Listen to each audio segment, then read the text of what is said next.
Cada ser está dando o seu melhor conforme o seu atual estado de consciência. Então, por mais que um irmão deseje o seu mal, por mais que esteja na escuridão, mantenha-se consciente de que em algum momento da jornada ele irá despertar e voltará a trilhar o caminho do amor incondicional. E é a partir dessa clareza que a compaixão floresce de forma natural. O primeiro ponto aqui é a gente lembrar da questão do julgamento, né? Tão comentada aí nas diversas religiões cristãs, mas com importância mesmo para quem não tem fé alguma. Qual que é o ponto de partida aqui? É que não devemos julgar. Ah, Caio, isso é impossível, não dá para viver sem julgar. Bom, vamos então entender primeiro o que é julgar. Eu vou me basear numa conversa real que eu tive com um amigo. Disse ele: Caio, não dá para viver sem julgar. A gente julga a todo momento. Quando eu saio com a minha filha, eu estou sempre olhando se existe alguma situação suspeita, algum perigo iminente, alguma pessoa com um comportamento estranho, etc. Então, o julgamento é constante. Eu disse para ele que isso não é julgamento, isso é uma análise. E ele, enquanto um pai que passeia com uma criança, tem obrigação de proteger a criança. Então, ele não só pode fazer essa análise, como ele tem obrigação de fazer. Poxa, então como que eu diferencio o que é o julgamento? Aí eu aproveitei que esse amigo meu é muito radical na política para trazer um exemplo mais dentro da realidade dele. Na época dessa conversa, o Brasil vivia um momento em que um dos nossos presidentes tinha sofrido o impeachment. E para nossa análise aqui, não vai importar a pessoa do ou da presidente da época. Esse meu amigo ele estava muito feliz com o impeachment, mas achava que foi pouco pelo que essa pessoa teria feito ao país. Então eu disse a ele o seguinte: você pode analisar essa pessoa e entender que não tem competência para presidir o Brasil. E então não votar nela caso ela se candidate novamente nas próximas eleições. Assim você vai estar sendo responsável com o seu voto e decidindo o que serve para você ou não. Mas pelo que eu te conheço, não basta essa pessoa não ganhar mais as eleições. Você gostaria que ela fosse esquartejada em praça pública e tivesse a cabeça pendurada a título de exemplo. É claro que eu fui exageradamente caricato para provocar reflexão, né? Mas ele começou a rir e falou: ah, no mínimo isso, Caio. Pois então, quando você analisa se deve ou não votar e escolhe, a conclusão da sua análise recai sobre você. Agora, quando você vai além daquilo que impacta a sua própria vida e que atingiu o outro, isso é julgamento. Ou seja, quando a consequência da conclusão da sua análise recai sobre o outro, né, você estará julgando. Então, se eu escolho o meu voto, é uma análise. Se quero que o outro sofra, ou pague, ou seja punido, quando eu não me satisfaço com a aplicação da lei, aí é julgamento. Ah, Caio, mas eu quero julgar. O que eu preciso para poder julgar? Bom, você precisa estar habilitado. É qualquer um que pode ser juiz? Não.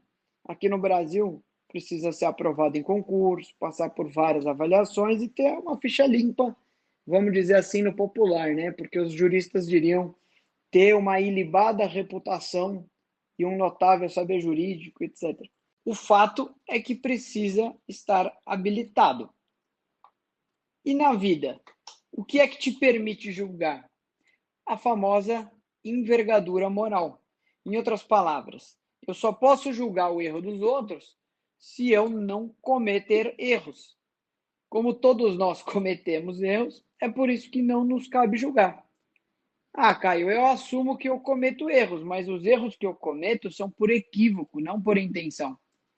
Bom, sendo assim, isso já deve servir de motivo suficiente para fazer a seguinte reflexão. Quando a gente erra sem a intenção de errar, dá um trabalhão para convencer a pessoa e fazer ela acreditar que não foi nossa intenção.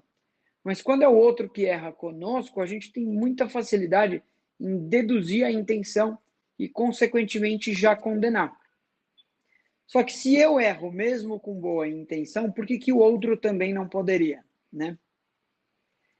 E qual que é a consequência se eu julgar sem ter a envergadura moral ou sem estar habilitado para isso? Aí é que entra aquela história de que, na medida com que julgares, sereis julgados. Além disso, quando a gente sente que precisa julgar, no fundo, o que a gente está dizendo é que a gente não confia que Deus está ciente do que acontece. Ou, se estiver, não vai fazer o que deveria. Ou ainda, quando a gente considera que alguém é errado e não só comete erros, considerando que esse alguém foi criado por Deus, a gente não está só dizendo que Deus errou, mas dizendo também que a gente faria melhor. Afinal de contas, a gente sabe aonde está o erro. Veja que pequena arrogância oculta por trás do julgamento. Por outro lado, quando eu reconheço que mesmo tendo boas intenções, muitas vezes eu acabo errando, eu vou passar a aceitar que o outro também pode errar, tendo a intenção de acertar. Isso me leva à compaixão, porque eu me coloco no lugar dele. Eu já sei qual é o sentimento de errar, mesmo tendo feito de tudo para acertar. E agora a gente chega no final da mensagem, que é a compaixão. Mas vamos do final para o começo. Ao ter compaixão, eu vou saber que, da mesma forma que levei um tempo para perceber os meus erros e os cometi mesmo sem intenção, por não saber, o outro também precisa de um tempo para perceber que está errando. E esse tempo é de cada um. Então, sem ter a consciência de que em algum momento todo mundo vai despertar e retomar o caminho do amor, sem essa consciência, eu vou acabar julgando. E com isso, já que o julgamento é um grande erro, eu estarei permitindo que o erro do outro me induza a errar. Já com consciência disso, eu evito os efeitos negativos agindo naquilo que me cabe, sem julgar as pessoas. Caio, como assim? O que é que me cabe? Bom, te cabe estar exposto ou não ao efeito das ações das pessoas que te incomodam. Para evitar isso, você pode agir em você, mas agir nos outros com expectativa de mudá-los é quase sempre em vão. Ô Caio, e eu então que não tenho fé? Como que eu posso analisar esses conceitos? Bom, você pode pensar no mesmo sentido trocando as palavras. Ao invés de pensar na medida que julgares, sereis julgados, pense simplesmente em reciprocidade. Tem uma expressão aparecendo muito aí nas redes, né? Que quem com lacre lacra, com lacre será lacrado, que é só uma versão de quem com ferro fere, com ferro será ferido. Esquecendo posições político-ideológicas aqui, o que está sendo evidenciado nessas expressões é a reciprocidade. Se eu trabalho numa equipe dentro de uma empresa e eu não aceito o erro dos outros, os outros serão transformados por mim em rigorosos fiscais dos meus próprios erros. E é óbvio que eu vou errar em algum momento, todos nós vamos. E com isso vai se estabelecendo uma cultura de competitividade, de culpabilização constante, de apontar de dedos, uma cultura baseada totalmente no ego, o que torna essa equipe ou essa empresa absolutamente improdutiva, ineficiente, ineficaz. Por outro lado, se as pessoas têm liberdade para errar e responsabilidade para corrigir, então vai se estabelecer uma cultura de crescimento constante, de desenvolvimento constante, uma cultura de compartilhar, de união por um objetivo compartilhado, uma comunhão de ações. Então, mesmo que você não tenha fé, pense nisso como um bom negócio. Perdoe o erro dos outros para ter os seus perdoados.